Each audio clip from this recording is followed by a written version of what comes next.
꼰대. 뭐 많이 들어보셨죠? 꼰대라는 말. 영어로다가는 너드라 그럽니다. 너드.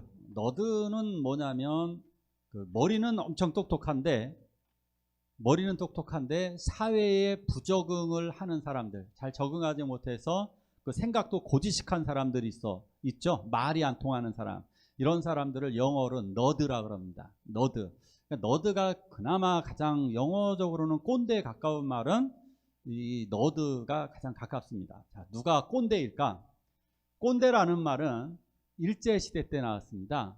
일제시대 때 이완용이 그 당시에 일본에서는요, 유럽을 흉내낸다고 영국을 흉내내서 자기를 수여했습니다. 여기 일본 사람들이. 그래서 그 친일파들에게 자기를 수여했는데 그 친일파 이완용에게 백작을 줬습니다. 백작. 그러니까 이 백작이 된 이완용이 너무 들떠가지고 자랑을 하고 다녔습니다. 근데 백작 중에 유명한 사람이 있습니다. 누구죠? 크리스토프 백작. 되게 유명하잖아요. 그 유명한 백작이 있어가지고 그 사람을 알고 있었어요. 그래가지고 이완용이 자랑을 하고 다녔습니다. 야, 나도 꼰태야, 꼰태. 프랑스, 나는 꼰태 크리스토 백작이야. 그래갖고 난 꼰태야 하고 다닌 거예요. 여기저기 다니면서 나 임마 꼰태야 하고 다니니까 사람들이 뭐? 꼰대라고? 그래가지고 그때부터 아유, 저 인간 저 꼰대구나, 꼰대. 그 자기 거들먹거리면서 다니는 사람을 꼰대라 불렀다. 이런 어원이 있습니다. 물론 또 다른 어원은 갱상도 사투리로 경상도 얼굴 자글자글한 노인네를 꼰대기라고 부르죠. 그래서 아마 그 꼰대기 거기서 나온 게 아닌가 이렇게 예측을 하기도 합니다. 자, 근데 누구를 꼰대라고 부르나요?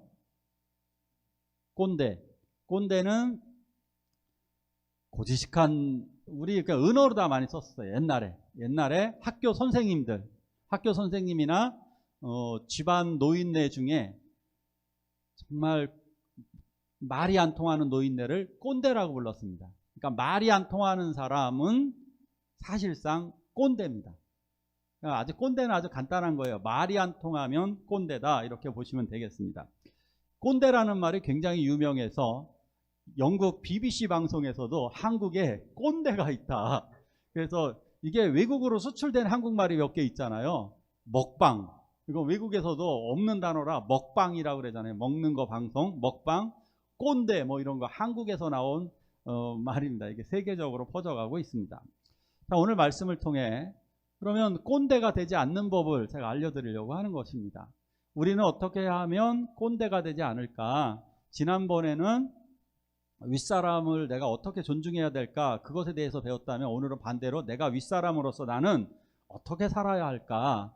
그것에 대해서 말씀을 같이 나누고자 합니다. 같이 한번 읽어볼까요? 시작. 예수께서 제자들을 불러다가 이르시되 이방인의 집권자들이 그들을 임의로 주관하고 그 고관들이 그들에게 권세를 부리는 줄을 너희가 알거니와 너희 중에는 그렇지 않아야 하나니 너희 중에 누구든지 크고자 하는 자는 너희를 섬기는 자가 되고 너희 중에 누구든지 으뜸이 되고자 하는 자는 너희의 종이 되어야 하리라. 아멘. 자, 여기에서 말씀에서 이렇게 꼰대들의 특징을 약간 이러한 사람들하고 좀 비슷한 겁니다. 누구냐면 이방인의 집권자들, 고관들 이런 사람들의 특징이 뭐냐면 임의로 주관하고 권세를 부린다. 그죠? 꼰대들은 약간 이런 겁니다. 집안에서도 자기 자식을 자기 것인 줄 알고 있는 사람들이 많죠. 엄마 말이니까 들어야 되고 아빠 말이니까 들어야 되고 꼭 이런 식으로 강조하는 경우가 있습니다. 이건 꼰대죠. 우리가 아이들을 버려야 될 때가 있습니다. 버린다는 말을 다른 말로 표현할게요. 놓을 때가 있죠. 언제 놓아야 됩니까? 사춘기 때 이제 마음속에서 아이를 낳아야죠. 아, 얘가 이제 더 이상 애는 아니구나. 그때가 사춘기죠. 또 언제 놓아야 되는가? 20살 때 낳아야 되죠. 이 아이가 20살 때는 거의 완전히 낳아야 됩니다. 완전히 낳아야 돼요. 20살 정도 되면 이제 이 아이가 자기 스스로 대학을 가면서 공부하면서 밖을 돌아다니죠. 그래서 20살 때 한 번 더 낳아야 되고 진짜 정말 낳아야 될 때 언제예요? 예, 결혼하는 대략 30살 정도 되면 아이를 완전히 낳아야 되죠. 그 아이를 뭐 여러분들 이런 용어는 절대 쓰지 마세요. 우리 아들, 뭐 내 아들 이런 식으로 나에게 종속되는 겁니다.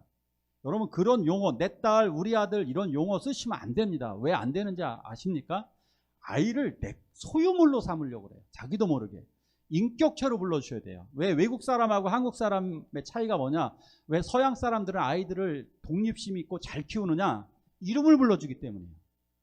이름을 불러주게 되면 독립된 개체로 살아가는데 이름이 없어지면 그 사람 종속되는 겁니다. 이게 뭐예요? 누구네 엄마로 불려질 때 그 집에 종속되는 거예요. 이해 가시죠? 며느리, 새아기로 불려질 때 그 아이는 더 이상 독립하지 못하는 거예요. 그래서 사실은 이름을 불러줘야 되는 거예요. 이름을 불러줘서 서로가 독립된 관계 속에 살아야 하는 것입니다. 그러니까 이런 것이 굉장히 중요한 거예요. 그러니까 자녀들에게도 얘는 내 거니까 내 말을 들어야 돼가 아니에요. 저는 이런 식으로 합니다. 제가 이제 선율이하고 그 은율이에게 이렇게 충고를 할 때 어떤 식으로 많이 하느냐 하면 정보를 준다고 얘기해요. 그러니까 예를 들어서 이제 고등학교 갈 때 정말 그런 말을 많이 했어요. 선율이가 농고를 갈 때 마음이 좀 안 좋죠. 부모 마음은. 왜 농고를 갈까? 당연히 안 좋잖아요. 아이가 더 좋은 학교를 가기를 원하잖아요. 그런데 저는 여러 가지 선택지를 주었어요. 내 생각에는 여기는 이런 장점이 있고 이런 장점이 있고 여러 가지, 심지어 어디까지? 학교를 그만둬도 된다. 왜? 검정고시라고 하는 좋은 제도가 있어요. 걱정하지 않아도 됩니다. 대학을 20살에 가도 되고 25살에 가도 되고 30살에 가도 됩니다. 저는 다만 제 의견을 얘기해 줬어요. 이 학교 수원여대를 간 것도 뭐 취업을 한 것도 저도 의견을 줬을 뿐이에요. 내 의견에는 이런 것이 좋을 것 같다라고 생각한다.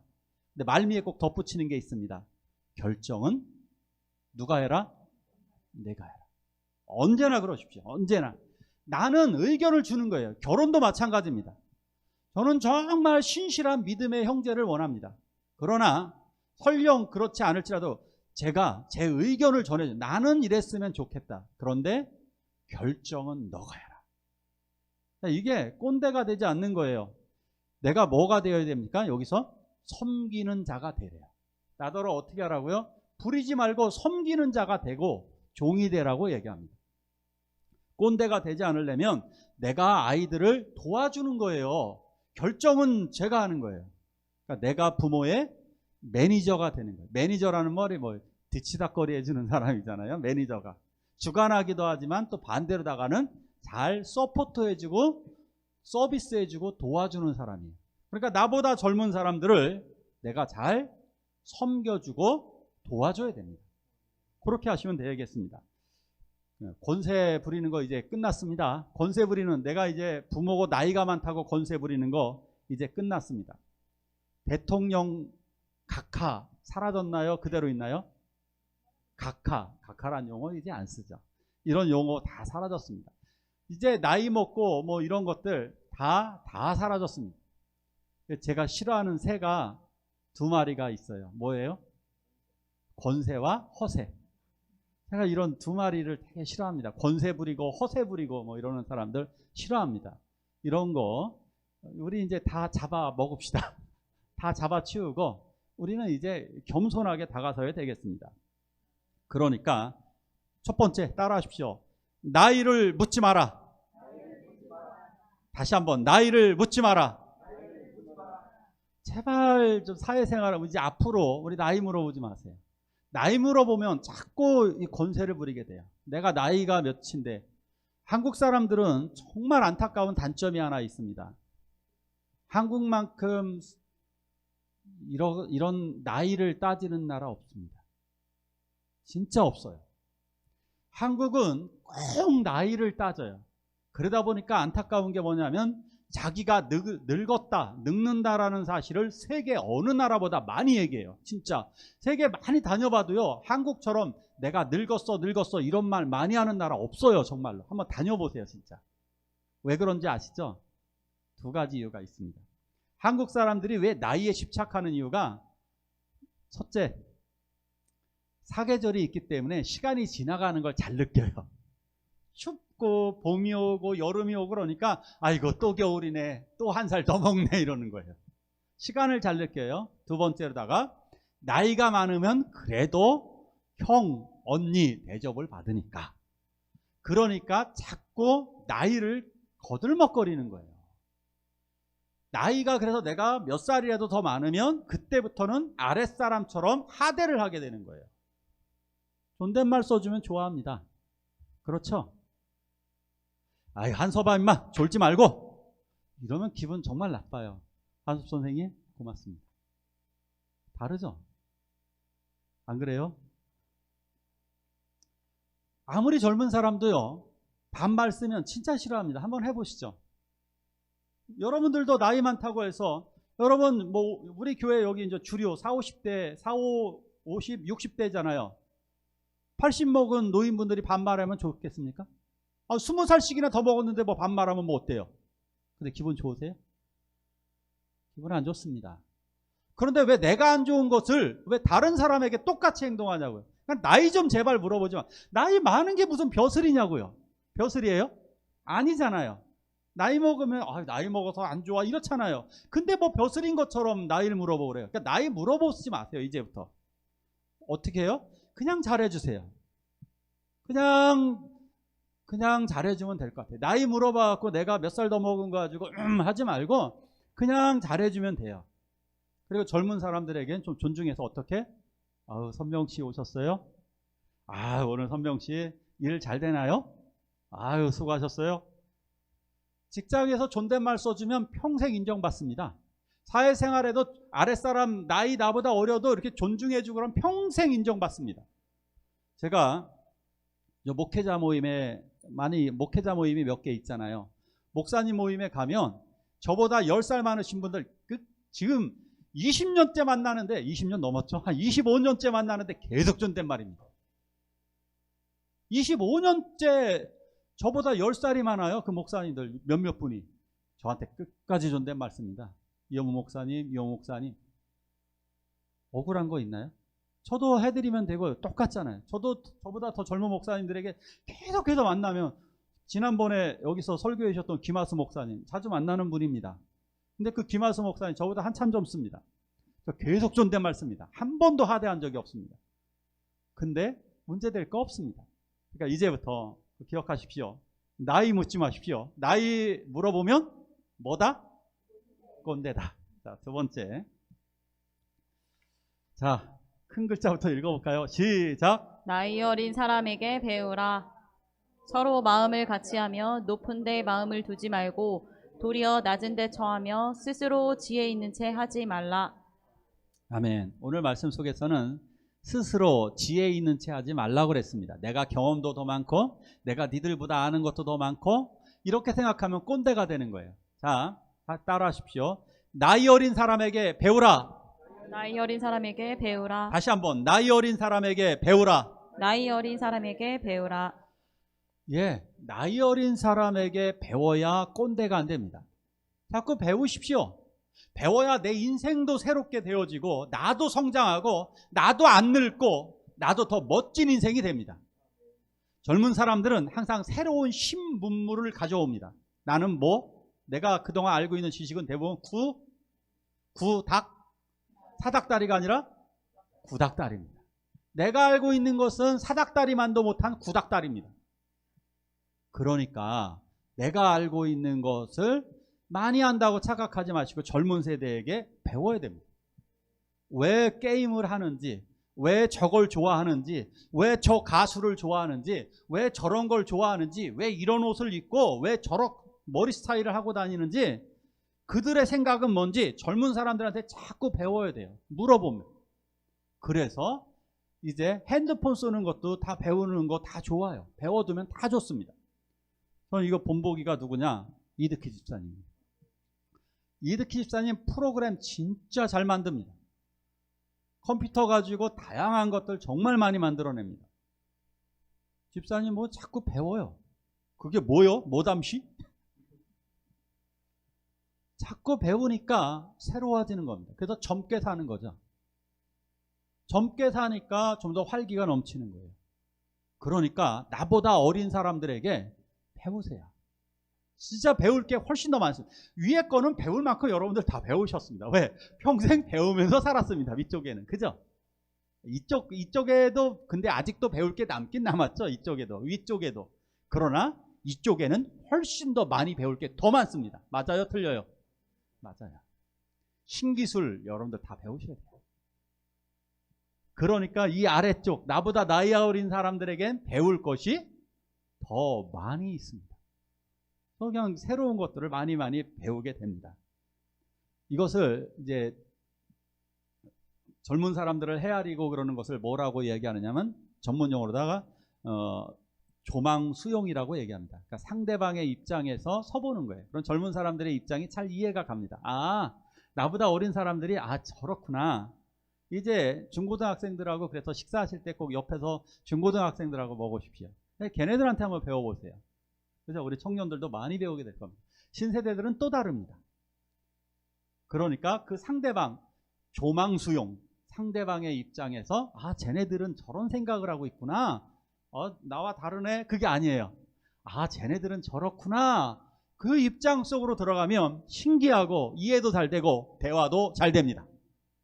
자, 이 중요한 말씀 하나 더 기억을 해볼게요. 시작. 올량한 혀는 곧 생명나무라도 패려한 혀는 마음을 상하게 하느니라. 아멘. 올량한 혀는 생명나무랍니다. 이 올량한이라고 하는 뜻은 치료하다는 뜻이 있습니다. 그러니까 이걸 더 쉬운 말로 번역을 해보면 치료하는 혀는 생명나무라. 그러니까 치료하는 혀는 다른 말로 어떻게 해보냐면 부드러운 말은 또 이렇게 볼 수 있어요. 부드러운 말은 부드럽게 말하면 되는 거예요. 상대방의 입장에 서 가지고 부드럽게 말을 하라는 거예요.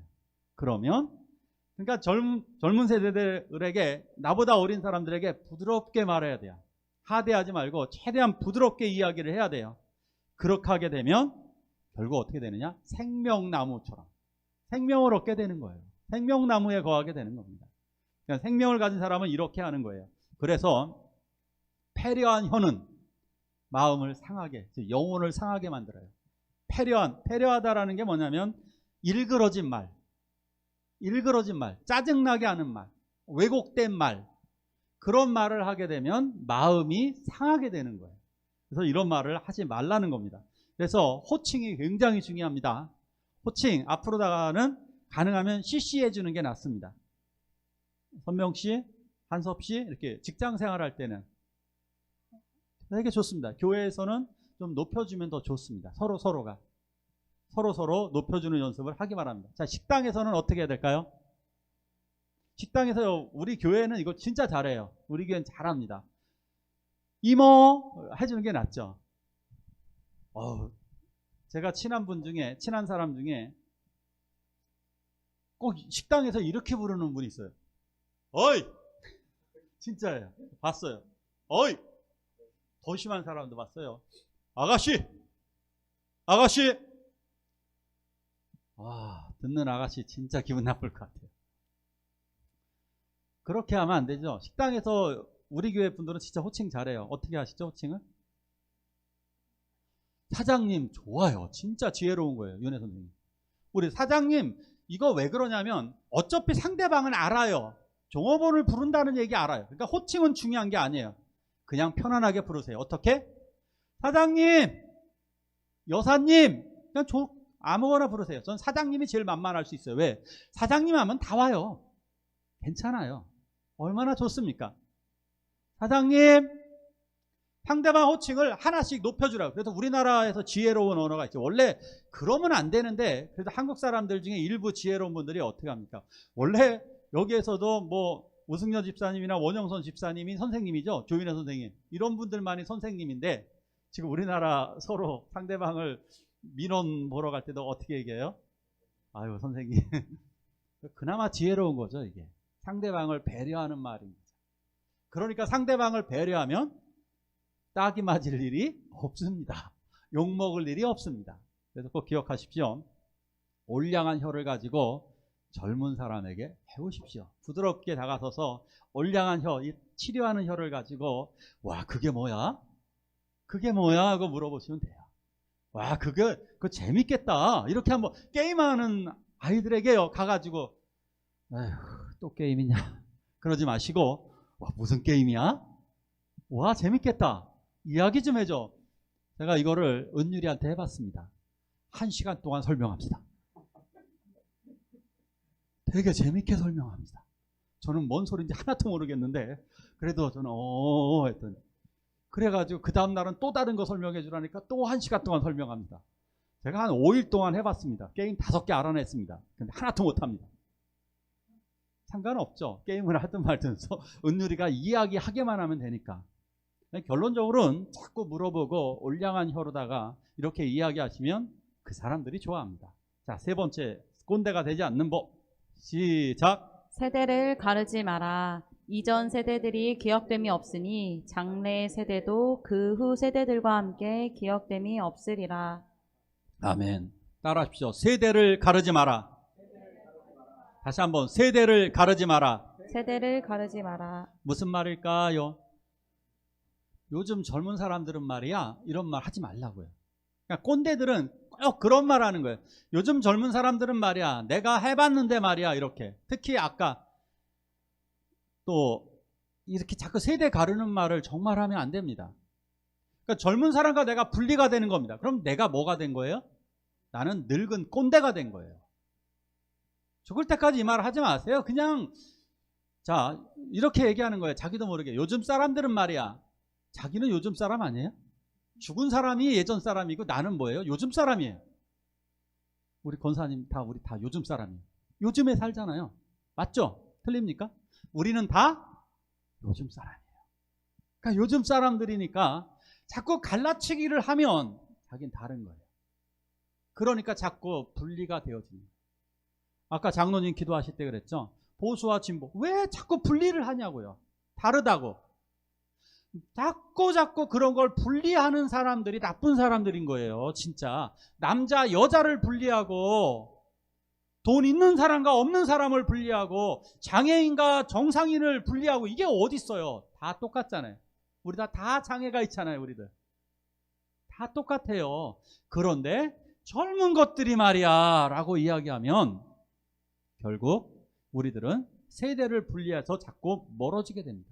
다른 나라라고 멀리하게 되고 뭐 이렇게 멀리하지 마십시오. 우리 다 뭐예요? 다 동일한 사람들. 제가 아까 말씀드렸죠. 그래서 우리는 다 오늘이 가장 젊은. 나는 지금 젊은 사람이에요. 오늘 우리는 굉장히 젊은 겁니다. 그런데 이렇게 꼰대 소리하고 자기가 내가 말이야 내가 해봤을 때 내가 왕년에 말이야 나 때는 안 그랬는데 이런 말 하지 마십시오. 나 때는 안 그랬는데 나 때는 안 그랬는데 안 그랬을까요? 요즘하고 비교하지 말고 옛날 분들하고 비교하라고요. 자기보다 30살 많은 분들하고 한번 비교해 보세요. 이시영 박사가 그분이 지금 90살도 넘으셨죠 거의. 이시영 박사님이 20년 전에 TV에 나왔고 이런 말 했습니다. 요즘 세대들 정말 나약하다고. 그 요즘 세대가 몇 살인지 아십니까? 50대, 60대. 그때 그 박사님이 얘기한 거예요. 요즘 50대, 60대들이 이 사람들이 나약하다는 거예요. 왜 나약한지 아시죠? 전쟁을 해봤어. 외정시대를 경험해봤어. 탄광에 끌려가 봤어. 나약해.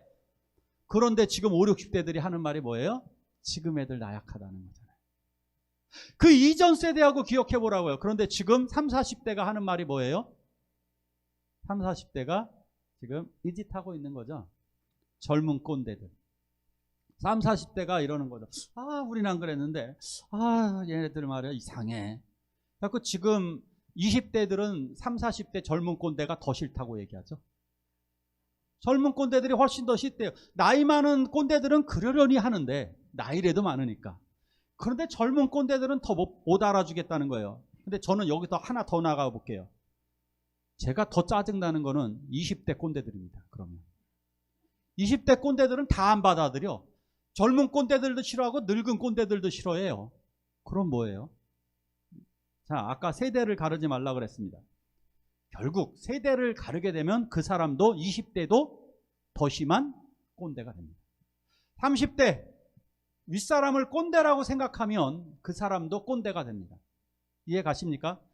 군대에서 남자 군대 갔다 온 분들은 압니다. 군기 빠졌다고 이런 얘기하는 사람이 왕년에 군기가 가장 많이 빠진 사람이에요. 요즘 것들 군기 빠졌어라고 얘기하는 사람이 왕년에 군기가 제일 빠져갖고 얻어맞던 사람이에요. 그 사람이 꼭 나중에 더 심한 군기반장이 되는 거예요. 자기가 그 짓을 했으면서도. 그러니까 뭐예요?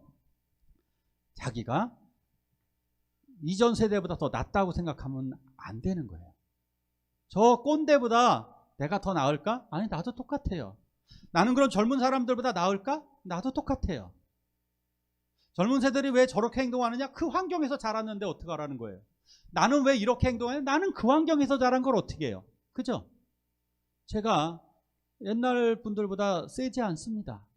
전 그 시절 분들보다 대단하지도 않습니다.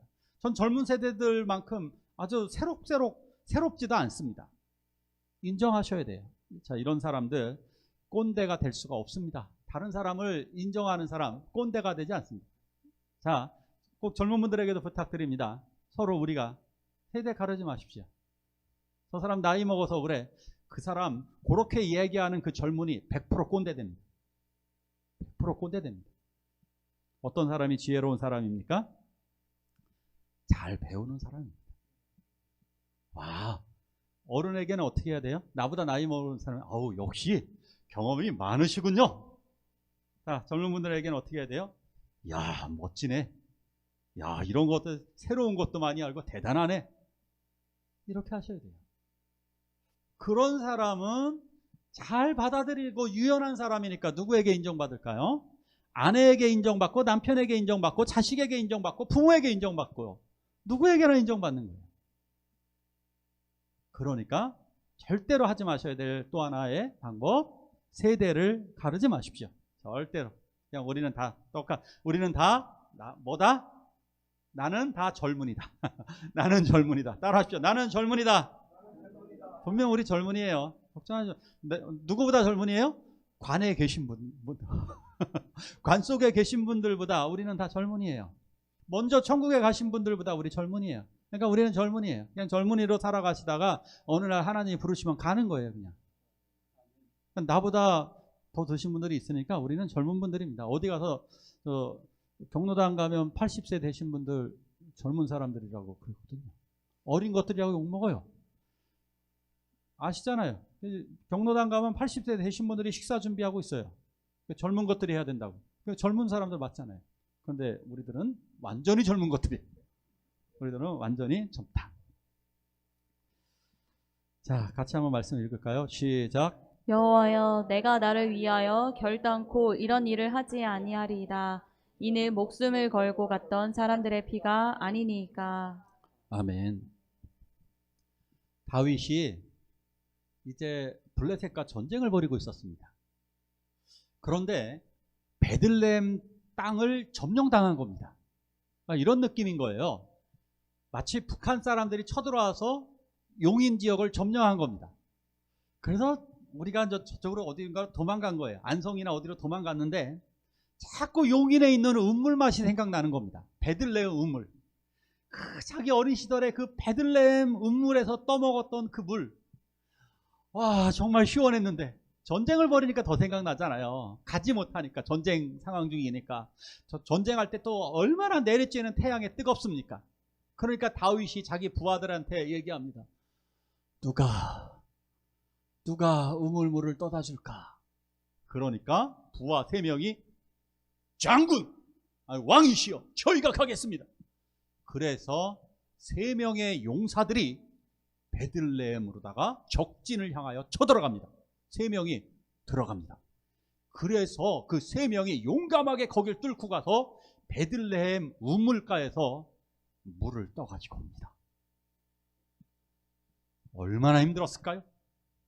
그 죽음을 무릅쓰고 적군들과 싸워야 했고, 그리고 밤에 몰래 뛰어와야 됐기 때문에 얼굴, 온몸은 다 땀범벅이가 되어 있었습니다. 다윗이 딱 보니까 얼굴이 어떻습니까?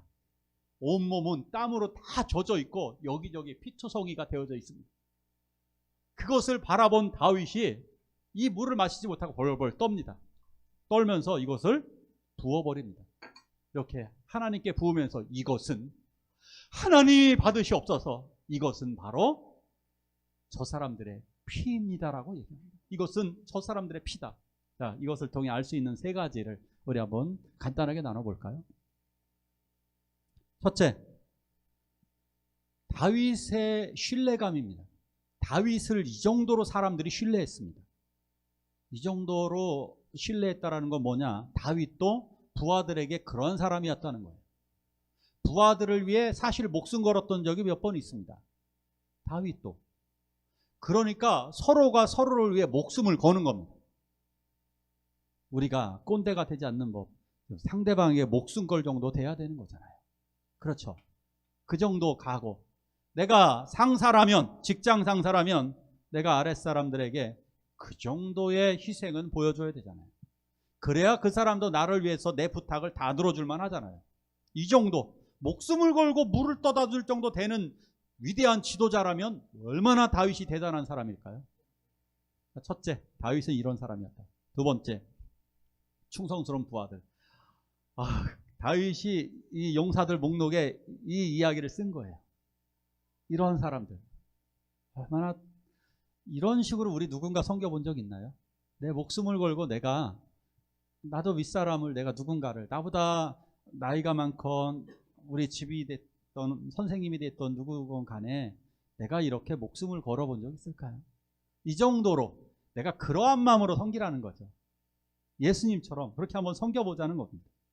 마지막 세 번째, 이것은 내 것이 아니라 하나님 겁니다라고 해서 결국 그 물을 얼마나 목말랐어요. 자기도 마시고 싶잖아요. 하지만 하나님께 부어드리면서 이거 하나님께 영광. 그래서 다윗이 위대한 거예요. 자, 내가 이 자리에 오기까지 모든 것은 다 하나님의 은혜입니다. 내가 나이 먹은 것, 내가 나이 먹고 여기까지 와서 내가 자녀를 낳은 것 다 하나님의 은혜입니다. 그러니까 우리들을 꼰대 될 이유가 전혀 없습니다. 자, 마지막 말씀 같이 봅니다. 시작. 인자가 온 것은 섬김을 받으려 함이 아니라 도리어 섬기려 하고 자기 목숨을 많은 사람의 대속물로 주려 함이니라. 아멘. 하나님 나라의 삶은 단순히 오늘 말씀을 꼰대가 되지 않는 법 정도가 아니라 예수님처럼 되기. 즉 하나님의 나라의 삶은 어떤 삶이냐? 종살이입니다. 종살이 하는 겁니다. 우리 이 세상에서 종살이 하기 위해서 사실상 태어났습니다. 더 높음에도 불구하고, 내가 나이가 더 많음에도 불구하고 나는 종살이 하기 위해서 이 땅에 왔다. 예수 그리스도가 그러했습니다. 예수 그리스도가 하늘 영광을 버리고 오셨는데 우리는 뭘 못하겠습니까? 그러기에 우리도 그러한 마음으로 서로 섬기고, 우리 교회 좋습니다. 서로 식탁을 섬겨주시고 서로 설거지하고 서로 정리하고, 우리 그렇게 한번 해보자고요. 누가 잘 섬기나 한번 보자고요. 그렇게 하게 될 때 하나님의 자녀들로서의 아름다운 칭찬을 받게 될 것입니다. 우리 도리어 섬기고 많은 사람들의 대속물로 주려 하셨던 예수님처럼 우리도 그렇게 섬기기를 원합니다. 우리 이 기도 제목을 기도해 볼까요? 다른 사람들의 말을 잘 귀담아 들어주는 사람, 그리고 그리스도처럼 섬기게 해달라고 우리 이 시간 한 목소리로 기도하시겠습니다.